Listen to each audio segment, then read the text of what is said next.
Hello students, today we'll be continuing chapter number 2 of SS for Standard E Student NCERT History. Okay, the name of the chapter is From Trade to Territory. How does the company establishes power? East India Company ने अपनी power कैसे establish की? अपन ने last battle of प्लाजी पूरा देख लिया था. Page number 14 से कंटिन्यू कर रहे हैं अपन. Company official became nabobs. Okay, let's start. What did it mean to be Nawabs?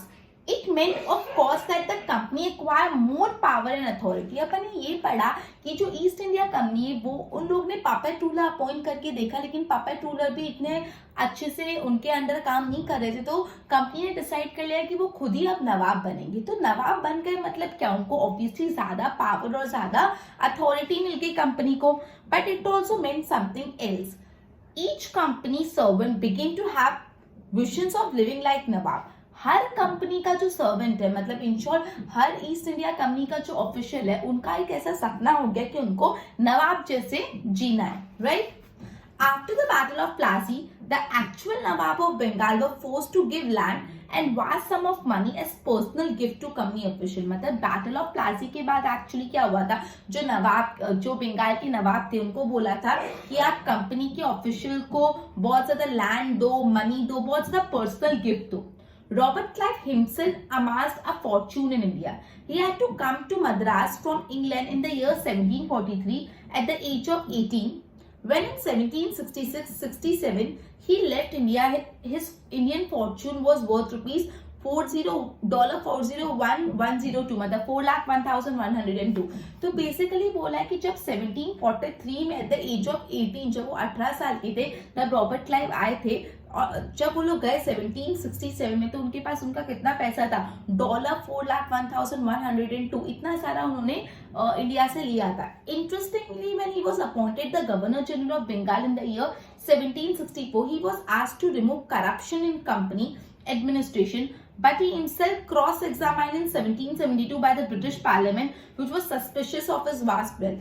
अब एक ironic, sarcastic चीज पता है क्या है कि इन द ईयर 1764 जब ये रॉबर्ट क्लाइव को गवर्नर जनरल बनाया गया था, तो उनको गवर्नर जनरल इसलिए बनाया गया था कि जो भी कंपनी के एडमिनिस्ट्रेशन में करप्शन हो रहा है, जो बेसिकली कंपनी के ऑफिशियल पैसा खा रहे हैं और कंपनी को पैसा नहीं दे रहे, वो चीज डिटेक्ट करने के लिए बुलाया गया था. बट एक्चुअली पता है क्या हुआ, 1772 में उनको ही क्रॉस एग्जामाइन किया, बिकॉज जो ब्रिटिश पार्लियामेंट थे उनको डाउट हुआ कि रॉबर्ट क्लाइव के पास इतना ज्यादा पैसा है तो पक्का उन्होंने ही करप्शन किया था, तो उनके ऊपर ही इंक्वायरी बैठी और उनके ऊपर ही पूरा इन्वेस्टिगेशन हुआ था, उनको क्रॉस एग्जामाइन हुआ था 1772 में. और they was acquitted, he committed suicide. उन्होंने 1774 में फिर क्या कमिट कर दिया, he committed suicide. Clear? Having not all the company officials succeeded in making money like Clive. बोला जैसे रॉबर्ट क्लाइव ने पैसा बनाया ना, सारे कंपनी ऑफिशियल्स इतना पैसा नहीं बना पाए. Many died on early death in India due to the disease and war, and it would not be right to regard all of them as corrupt and dishonest. बोला कि काफी ऐसे ऑफिशियल्स भी थे जो इतना पैसा बना ही नहीं पाए, वो बहुत अर्ली एज में डाई हो गए, या तो कोई बीमारी से या तो जो वॉर होती थी उनके कारण. तो बोला ऐसा सही बोलना कि नहीं कि जितने भी ऑफिशियल थे सभी करप्ट और सभी डिसऑनेस्ट थे, कुछ कुछ अच्छे भी थे. Many of them came from a humble background and their uppermost desire was to earn enough in India, return to Britain and lead a comfortable life. ठीक है, तो काफी लोग अच्छी फैमिली से बिलोंग करते थे, उनका मोटिव ये था इंडिया में अच्छे सा पैसा कमा के वापस ब्रिटेन चले जाना, ब्रिटेन जाके इस पैसों से अच्छी सी जिंदगी जीनी. Those who managed to return with well led flashy lives and haunted their riches. मतलब अब जो लोग ऐसे थे जो यहाँ से पैसा कमा के ब्रिटेन रिटर्न हो पाए, वो एकदम कंफर्टेबल लैविश जिंदगी जी रहे थे. They were called Naboobs. उनको बोला जाता था Naboobs.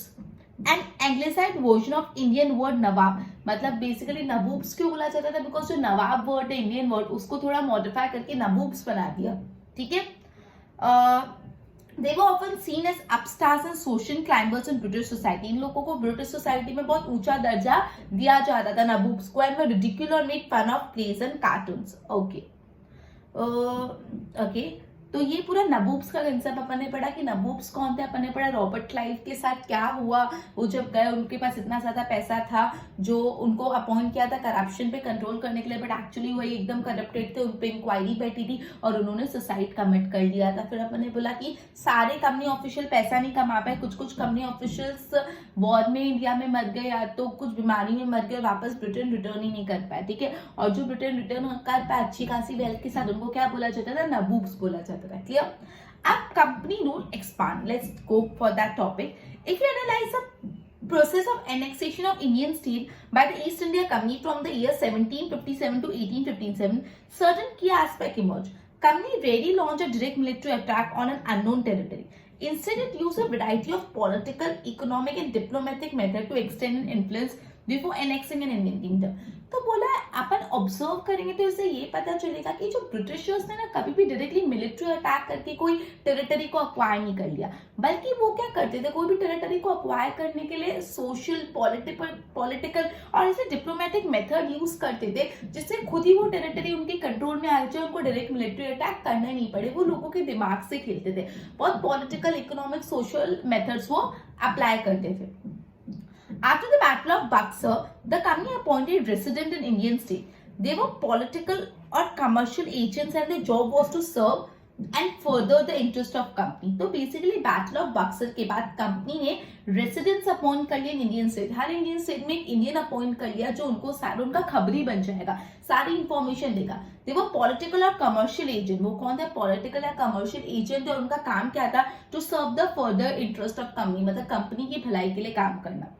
Through the resident, the company official began interfering in the internal affairs of Indian state. ये जो residents थे, जो ब्रिटिशर्स को सारे इंफॉर्मेशन देते थे, इस वजह से ये सारी इंफॉर्मेशन मिलने के कारण ब्रिटिशर्स जो इंडियन स्टेट के इंटरनल मैटर्स है उसमें भी इंटरफियर करने लग गए। They tried to decide who was the successor to the throne and who was to be appointed in the administrative post. वो लोग डिसाइड करने लगे कि अगर कोई राजा मर जाए तो उसके बाद थ्रोन कौन अक्वायर करेगा, कोई एडमिनिस्ट्रेटिव पोस्ट पे कौन आएगा, ये सारी चीजें वो लोग डिसाइड करने लगे Britishers. Sometimes the company forced the state into subsidiary alliance. अपन ने subsidiary alliance system पढ़ा है। subsidiary alliance system क्या होता है? subsidiary alliance system basically ऐसा बोला जाता है कि जो भी स्टेट ये सिस्टम एक्सेप्ट करेगा उस स्टेट को ब्रिटिशर्स अपनी आर्मी दे देंगे। अब आर्मी दे देंगे, दिखता है ऑफर बहुत अट्रैक्टिव है कि वाह ब्रिटिशर्स की आर्मी इतनी स्ट्रॉन्ग पावरफुल आर्मी है हमारे पास, तो हमको दूसरा कोई स्टेट कभी भी अटैक ही नहीं कर पाएगा। बट यहाँ पे एक्चुअली कैच है कि वो आर्मी को मेंटेन करने का खर्चा उस राज्य का ही होगा जो राज्य सब्सिडी अलायंस सिस्टम एक्सेप्ट करेगा। आर्मी को मेंटेन करने में भी बहुत एक्सपेंस लगता है, वो एक्सपेंस ब्रिटिशर्स नहीं देंगे, वो एक्सपेंस जिसने सब्सिडी अलायंस सिस्टम एक्सेप्ट किया वही स्टेट देगा। साथ ही साथ ये आर्मी को जो स्टेट है वो यूज भी नहीं कर सकते जब तक ब्रिटिशर्स परमिशन नहीं दे। ब्रिटिशर की मर्जी के बिना उनकी आर्मी भी नहीं यूज हो सकती। दूसरी बात, ब्रिटिशर्स का एक रिप्रेजेंटेटिव हमेशा से और हमेशा जो भी राजा है उसके दरबार में रहेगा, ठीक है। तो ये ऑफर दिखने में बहुत अट्रैक्टिव लगता है, बट ये पूरा जो इसका फायदा है वो ब्रिटिशर्स को था। ब्रिटिशर्स को अपनी फ्री में आर्मी मेंटेन भी हो रही थी और अपना एक ब्रिटिश रिप्रेजेंटेटिव उनके दरबार में भी रह रहा था जिससे सारी इंफॉर्मेशन मिल रही थी। तो ये सब्सिडी अलायंस सिस्टम के आड़ में भी काफी किंगडम उन्होंने अनेक्स कर दिए। According to the term of this alliance, Indian rulers were not allowed to have the independent armed force. जो मैंने बताया कि सब्सिडी अलायंस सिस्टम के हिसाब से जिस भी रूलर ने सब्सिडी अलायंस सिस्टम एक्सेप्ट किया वो अपना खुद की आर्मी नहीं मेंटेन कर सकते। They were to be protected by the company. उनको कौन प्रोटेक्शन देगा? Company. But had to pay for the subsidiary forces that the company was supposed to maintain for the purpose of this protection. मतलब जो company की army है वही उस state को प्रोटेक्शन देगी और उस स्टेट और वो आर्मी को मेंटेन करने का खर्चा भी किसको देने का? स्टेट को देने का। If the Indian ruler failed to make the payment, then the part of the territory was taken away as penalty. और अगर ये जो आर्मी को मेंटेन नहीं कर पाए तो क्या करते थे? पेनल्टी के बदले जो उनका राज्य था उनका कुछ हिस्सा वो लोग एनेक्स कर लेते थे। For example, when Richard Wellesley was Governor General, the Nawab of Awadh was forced to give over half of his territory to the company in the year 1801 as he failed to pay for the subsidiary forces. Hyderabad was also forced to cede territory in similar ground. तो बोला है जो governor general Wellesley जब थे इन the year 80, तो तब जो नवाब of Awadh थे उनको फोर्स करा था कि अवध का आधे से ज्यादा ऐसा ब्रिटिशर्स को दे दो क्योंकि वो सब्सिडरी फोर्सेस का पैसा नहीं दे पा रहे थे, ठीक है। और सेम चीज नवाब ऑफ हैदराबाद के साथ भी हुई थी, ठीक है। ओके, अब आ जाते हैं टीपू सुल्तान पे। Okay, company resorted to direct military confrontation when it saw a threat to its political or economic interest. अब एक्चुअली टीपू सुल्तान बिल्कुल भी सब्सिडरी अलायंस सिस्टम के फेवर में नहीं थे और वो बिल्कुल भी रेडी नहीं थे अपना स्टेट किसी ब्रिटिशर्स को देने के लिए, ठीक है। This can be illustrated with the case of southern Indian state of Mysore. Let's see क्या हुआ Mysore. Mysore has grown in strength under the leadership of powerful ruler like Hyder Ali. Hyder Ali जो थे बहुत पावरफुल रूलर थे और उनके लीडरशिप में जो मैसूर है ना बहुत स्ट्रॉन्ग बनता जा रहा था। ओके, एंड इज फेमस सन टीपू सुल्तान, मतलब हैदर अली और उनके सन टीपू सुल्तान की लीडरशिप में मैसूर बहुत ज्यादा तरक्की पे था, बहुत स्ट्रॉन्ग नेशन बनता जा रहा था। Mysore control the profitable trade of the Malabar coast with the company purchase pepper and cardamom. Okay, तो जहां से कंपनी पेपर और कार्डमन परचेज करती थी वो मलाबार कोस्ट जो था जहां से परचेसिंग होती थी वो भी किसके अंडर में था, मैसूर के कंट्रोल में था।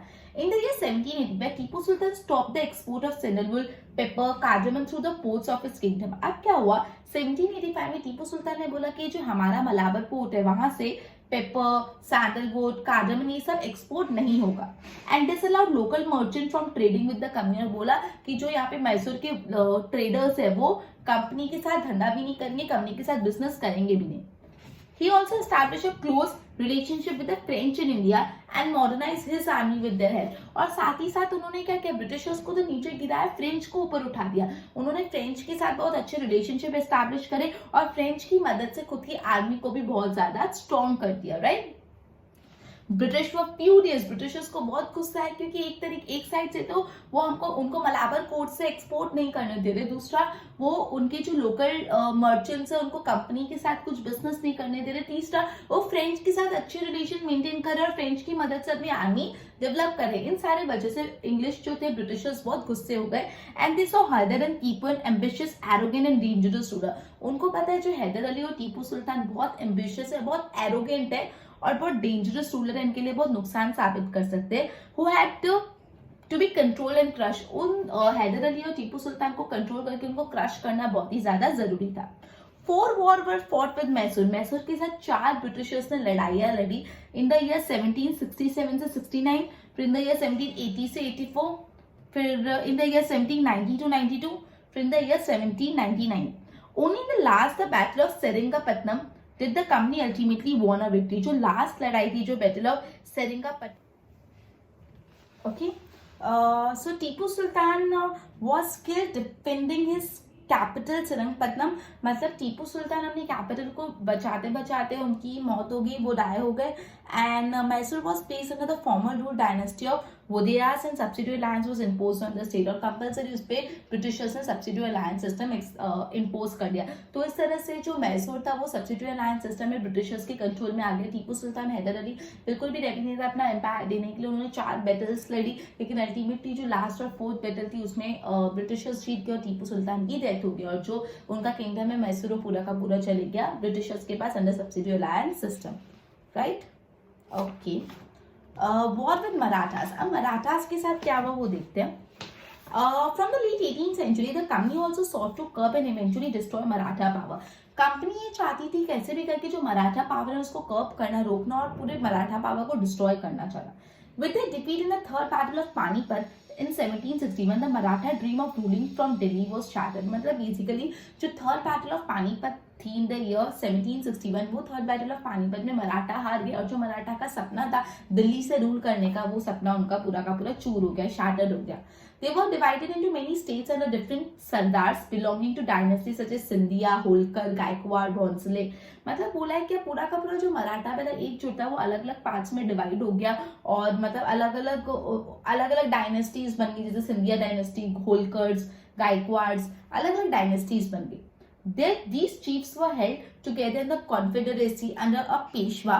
मतलब बेसिकली ये जितने भी चीफ थे, जितने भी डायनेस्टी के चीफ थे उन सबको एकजुट करके रखा था, एक अलायंस में बांट के रखा था अंडर अ पेशवा। पेशवा मतलब क्या होता है, principal minister, who became his effective military and administrative head based in Pune. मतलब वो पुणे से पूरा मैनेजमेंट करते थे।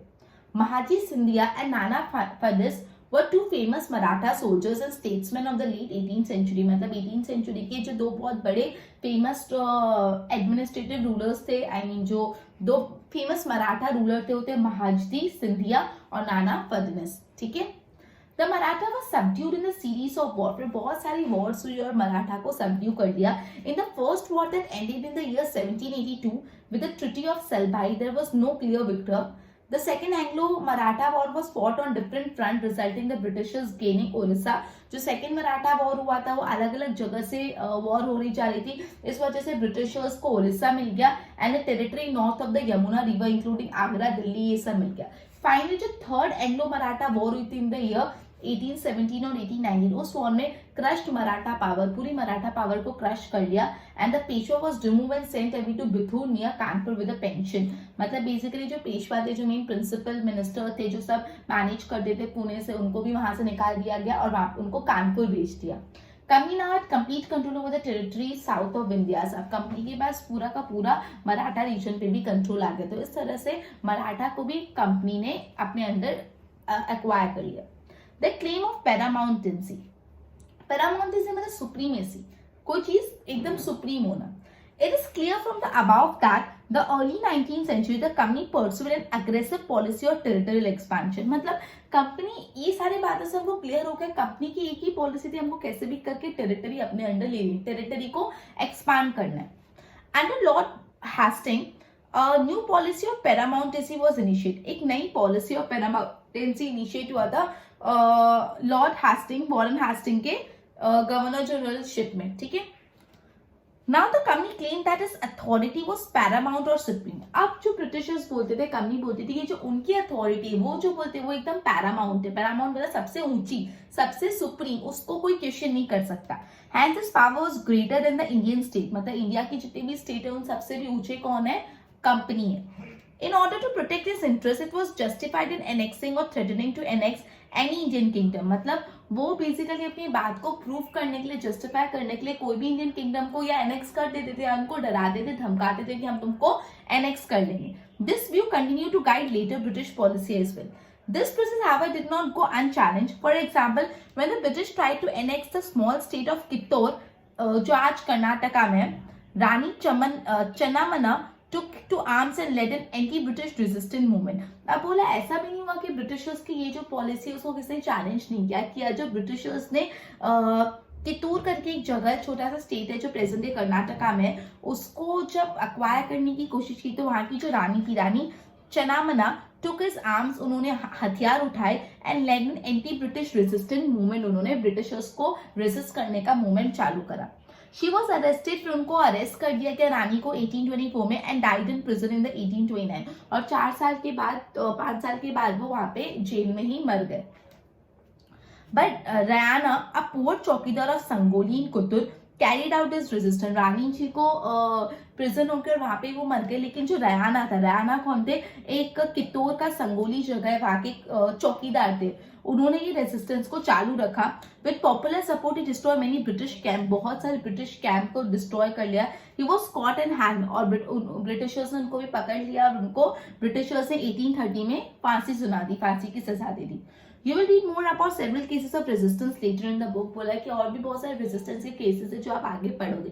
तो ये जो वॉरेन हेस्टिंग की पॉलिसी थी ऑफ पैरामाउंटेंसी, दैट इज हम सुप्रीम है, हमसे ऊपर कोई है नहीं, हम जो बोलेंगे वो फाइनल, हम कोई भी स्टेट को एनेक्स कर सकते हैं, उनको डरा सकते हैं, धमका सकते हैं. फिर कित्तूर के बारे में पढ़ा, जिनकी रानी चमना ने बहुत ज्यादा रेजिस्ट किया, अल्टीमेटली उनको जेल में डाल दिया और जेल में उनकी मौत हो गई. उनका ये जो एंटी ब्रिटिश रेजिस्टेंस मूवमेंट वहां के पुअर चौकीदार ने कंटिन्यू किया, बहुत सारे ब्रिटिश कैंप डिस्ट्रॉय किए, रिकॉर्ड डिस्ट्रॉय किया और अल्टीमेटली उनको भी ब्रिटिशर्स ने फांसी पे चढ़ा दिया. ठीक है. Okay. In the late 1830, the East India Company became worried about Russia. Late 1830 में ईस्ट इंडिया कंपनी को रशिया का चिंता होने लगी. क्यों? It imagined that Russia might expand across Asia and enter India from the northwest. उनको ये डर था कि जो रशिया है ना, अपना जो किंगडम है, वो एशिया की तरफ आएगी और अल्टीमेटली वो इंडिया में पहुंच जाएगी. Driven by this fear, the British now wanted to secure their control over the northwest. और ये डर से आप ब्रिटिशर्स को था कि उनका कंट्रोल कैसे भी करके नॉर्थ वेस्ट में अक्वायर करना है. They fought a prolonged war with, फिर इस चक्कर में उन्होंने बहुत लंबी लड़ाई लगी अफगानिस्तान से between the year 1838 to 1842 and established indirect control rule there, और वहां पे भी अपना रूल एस्टैब्लिश कर लिया. Sindh was taken over in the year 1843. Next in the line was Punjab, मतलब सिंध भी ब्रिटिशर्स ने ले लिया और नेक्स्ट सिंध के बाद उनका क्या था, पंजाब टारगेट था. लेकिन जो पंजाब के राजा थे Maharaja Ranjit Singh held back the company. उन्होंने कंपनी को बिल्कुल भी खुद को अक्वायर करने नहीं दिया, बहुत हमेशा एक हायर पोजीशन पे रहे. After his death in the year, अब जब राजा रणजीत सिंह जो बहुत पावरफुल लीडर थे पंजाब के, जिन्होंने पंजाब को एनेक्स नहीं करने दिया ब्रिटिशर को, जब उनकी डेथ हुई फिर अल्टीमेटली उनकी डेथ होने के बाद ब्रिटिशर्स की पावर बढ़ गई और ब्रिटिशर्स ने 2 लड़ाई लड़ी. Two prolong wars for fought with the Sikh kingdom और ultimately in the year 1849 Punjab को भी उन्होंने एनेक्स कर लिया. ठीक है, तो ये अपन ने पढ़ा जो ब्रिटिशर्स उनको रशिया का डर था, उनको ये डर था रशिया एशिया में आते आते वाया नॉर्थ वेस्ट आते इंडिया में आ जाएगी, तो अब उनका टारगेट था नॉर्थ वेस्ट को कैप्चर करना. उन्होंने अफगानिस्तान के साथ बहुत बैटल लड़ी और अल्टीमेटली अफगानिस्तान को अक्वायर कर लिया. फिर उन्होंने सिंध को भी खुद में अक्वायर कर लिया. नेक्स्ट उनका टारगेट था पंजाब, लेकिन पंजाब के जो राजा थे महाराजा रणजीत सिंह जी, वो बहुत स्ट्रॉन्ग रूलर थे और वो बिल्कुल भी अपने पंजाब को ब्रिटिशर्स की टेरिटरी नहीं बनाने देना चाहते थे. लेकिन जब महाराजा रणजीत सिंह की डेथ हुई तो 2 कंटिन्यूस सिख कम्युनिटी के साथ बैटल हुई और ultimately in the year 1849 Britishers ने पंजाब को भी एनेक्स कर लिया. अब अपन नेक्स्ट पढ़ने वाले डॉक्ट्राइन ऑफ लैप्स. अब एक्चुअली होता है क्या डॉक्ट्राइन ऑफ लैप्स, बेसिकली अगर कोई भी किंगडम का राजा की डेथ हो जाती है, उनका कोई भी बेटा नहीं होता, मतलब सगा बेटा, मतलब उनका खुद का कोई भी बेटा नहीं होता, तो वो पूरा का पूरा जो किंगडम है वो ब्रिटिशर्स के पास चले जाएगा. इसको बोलते हैं डॉक्ट्राइन ऑफ लैप्स. वापस समझा रहे, अगर कोई राजा की डेथ हो जाती है और उसका कोई बेटा नहीं होता, तो वो पूरा का पूरा किंगडम किसके पास चले जाएगा, ब्रिटिशर के पास. ही एक अनजस्ट पॉलिसी ब्रिटिशर्स ने इंट्रोड्यूस की थी जिसको हम लोग बोलते हैं doctrine of lapse. Okay, so the final wave of annexation occurred under the Lord Dalhousie, who was the Governor General from 1848 to 1856 तक वो Governor General थे. Okay, he devised a policy that came later to be known as Doctrine of Lapse. उन्होंने एक policy लाई जिसका नाम बाद में रखा गया Doctrine of Lapse. The doctrine declared that if an Indian ruler died without a male heir, his kingdom would lapse. मतलब बोला अगर कोई भी रूलर डाई कर रहा है, he does not have any male heir, अगर उनका कोई बेटा नहीं है उनकी गद्दी संभालने के लिए, तो वो पूरा का पूरा किंगडम लैप्स हो जाएगा. And that it will become part of company territory, मतलब वो टेरिटरी वो एरिया कंपनी का हो जाएगा. डॉक्ट्राइन ऑफ लैप्स नहीं था अगर कोई भी रूलर डाई हो रहा है और उसका कोई ठीक है, तो उनका कोई मेल आया नहीं, तो वो पूरा का पूरा किंगडम क्या हो जाएगा, पूरा का पूरा किंगडम लैप्स हो जाएगा. ठीक है, और पूरा का पूरा किंगडम ब्रिटिशर्स की टेरिटरी में आ जाएगा. One kingdom after another was annex simply by applying this doctrine. ये डॉक्ट्राइन से एक के बाद दूसरे किंगडम एनेक्स होता गया.